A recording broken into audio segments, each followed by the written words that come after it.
Saluja. I head the Gandhinagar Center for the NASSCOM CoE. And in addition, I also lead the industry photo vertical for NASSCOM. I'm kind of quite pleased to bring you all together. This is a first of a kind of an forum, as Neha said, that we are doing from the NASSCOM side, where we are bringing the researchers together with the industry leaders and the startups. This is a view that gives the capacity utilization, what we have right now in the country. And if you see over the last almost kind of, and you can say few years, 5-6 years, the capacity utilization within the manufacturing plants have remained somewhere between around 75%, 70, and then up and down somewhere. Now, if we compare it, I've just kind of tried comparing with a snapshot of a manufacturing plants in US. And if you see there is a kind of still a quite appreciable difference what we have from the overall capacity utilization. The right chart basically, which this gives the specific figures for the fiscal year 20. And here also, if you see we had a capacity utilization of 73% at the start, but and then it reduced, and definitely, a lot to do. This is with respect to the COVID situation that we have, and it has reduced. But still, I think there is a lot of room to improve our capacity utilization in the plant. So I think that's where the industry is looking forward to, and then we need to kind of bring up all together to kind of help the industry, and that's where it really becomes critical, the role of the researchers, the startups, and all the solution providers to come up with a kind of a solution that can help and improve. Okay, let's see. What are some of the levers that we have to move for the capacity utilization? The different factors that basically impact is, one is the unpredictable supply chain, and within the supply chain, we are talking about both the unpredictable demand and also the availability of the raw material at a different levels. Demand in the sense, because with the current situation that we have, the demand of the products is definitely a lot more different than what it used to be, and it is very, very kind of vulnerable to make any kind of changes here. Then the other reasons of the low capacity utilization is there are unpredictable failures that happens in within the manufacturing plants, correct? So we need to have some mechanism in place to ensure that we get to know the possibility of the equipment failures.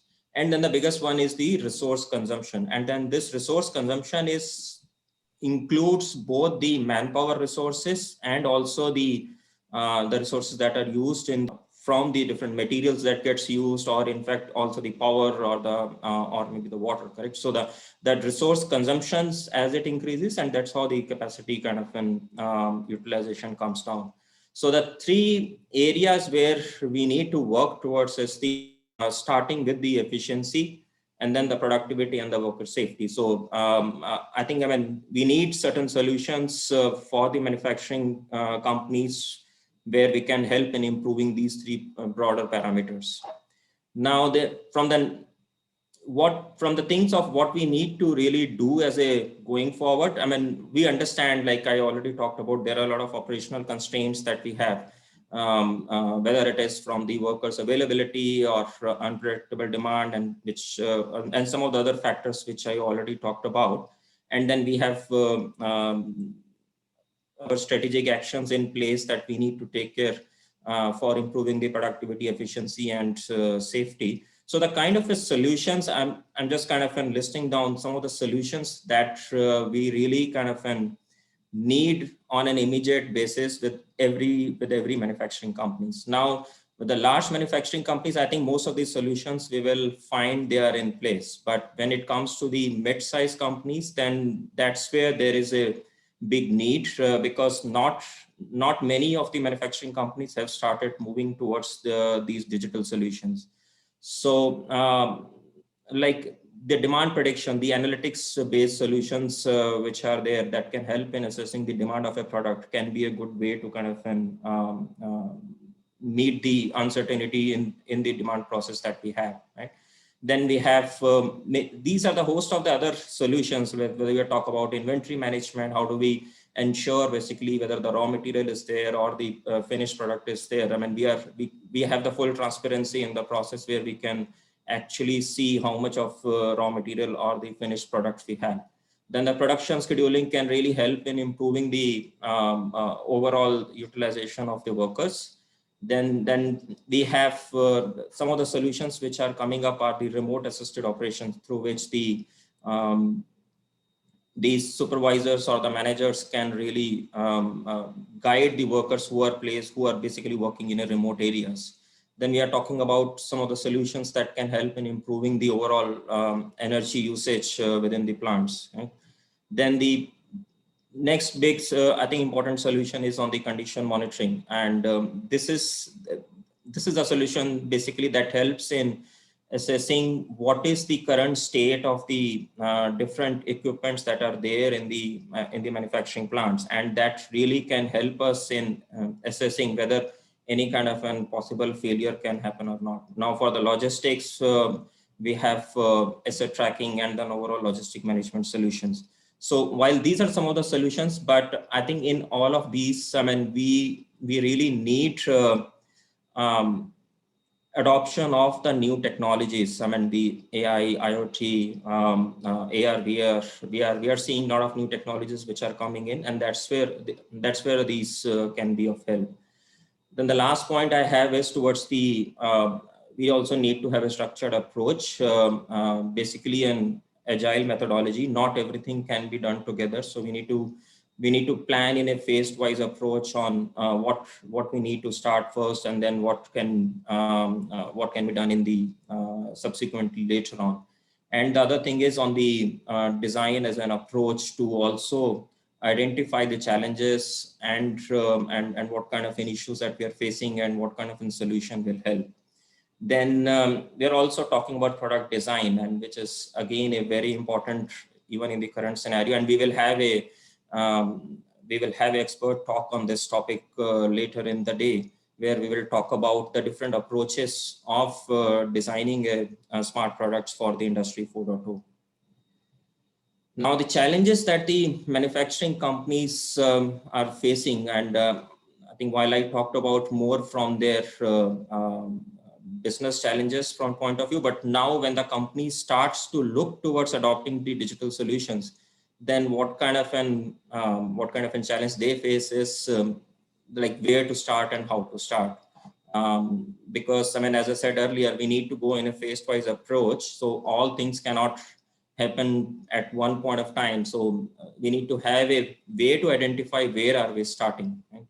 Then the the kind of questions which keeps coming is the what's an ROI of a digital initiative, because every investment need to kind of bring an ROI. So it's not easy to kind of assess how, at least in a short term, how much of an ROI will the investment on the digital will kind of bring in. Then we are also talking about do we have relevant data available to take the decisions? We have, from the data point of view, we have tons of data which is available, correct? And the challenge becomes is the data is both structured and unstructured. And unstructured means, I mean, which is in the form of a qualitative form, not a very kind of value driven. So we have all kind of data available, and the problem comes up is how do we kind of bring all that data together? What are the data that needs to be analyzed to take the decisions on the different efficiency and the productivity parameters? Then the understanding or the skills about these advanced technologies, I think, are still kind of are less. So the problem comes up is the how do companies take a decision on what technologies to use, and then kind of what to be done. And then this basically, I'm talking again more with context of the mid-sized manufacturing companies, because that's where we have the more challenge about the skills. And then the last one is the how do we ensure that the employees adopt the solutions, employees of the plants adopt the solutions that we are talking about. So with that, I mean, I will just kind of and quickly talk about what we are doing from the NASSCOM side. NASSCOM, I think, as you all know, it's an industry association for the software, and the NASSCOM CoE has been set up under NASSCOM with support from the Ministry of IT and the state governments, with an intent to develop an ecosystem for the manufacturing industry through which we can co-create the innovative solutions using the digital technologies. And for that, basically, we kind of bring all the different stakeholders together, the end user companies, the technology companies, academia, researchers, startups. So idea is to kind of bring everyone together and create a platform where we are collaborating with each other and ensuring that we are working together in kind of driving the adoption of digital in the manufacturing companies. Now, some of the programs that we are leading, I mean, I'll just quickly talk about the broad 4 programs that we have. First one I'll talk about is the Fusion 4.0, which is basically a forum uniting startups and industries on the new technologies. And so we are kind of doing this second edition of that. And as part of that, we bring in the large manufacturing companies and the mid-sized manufacturing companies together on a common platform with the technologies companies and the startups, so that there is a relevant discussions can happen on the identification of the what kind of solutions that can help the manufacturing companies. The second one is the Manufacturing Innovation Challenge. This is something which we started in 2020. And as part of this, we take the problem statements from the large manufacturing companies and post them as a challenge to the startup ecosystem. And this goes through a 2 months of evaluation process, and then the startups gets picked up, and the winning startups basically then get opportunity to work with those manufacturing companies on a kind of paid POC projects. So this has been helping the building up this ecosystem. And then we just a week back we announced the 3rd edition of Manufacturing Innovation Challenge, and as part of that we have 4 exciting use cases where we are asking nominations from the startups to kind of solve them. Then the 3rd one is very specific on the MSME sector here, which you are calling it as an Udyam 4.0. Which is basically the digital innovative solutions which can help the Atmanirbharta. So with a focus on the MSME sector, this has been initiated. And again, the idea is to kind of connect the manufacturing companies with the startups, because startups definitely bring in a lot more agility. They are kind of flexible, and also the budget constraints are also not to that extent. So that's where this specific program has been done for the MSME sector. The last program is the Smart Manufacturing Competency Center, which is something which we will go live very soon. This will be a platform through which we will showcase the end-to-end Industry 4.0 solution at one place. So multiple solution providers will have a kind of space there. And this will become as a platform for the manufacturing companies to get to know how different digital solutions can help them. So again, this will be a first of a kind platform, and it will be permanent exhibition space kind of a thing will be there, where the different solution providers, starting from the large technology companies to the mid-sized IT services companies, startups, they will showcase the solutions. And we are kind of great to see that the kind of an interest that we are getting here from these solution providers to kind of join us and then showcase their solutions on the platform. So these are the kind of quick things that I wanted to talk about. So now, if you want to know more about what we are doing and then how we can help you in kind of be part of this ecosystem, you can write to us, and then we can help you on the areas where you are looking for support.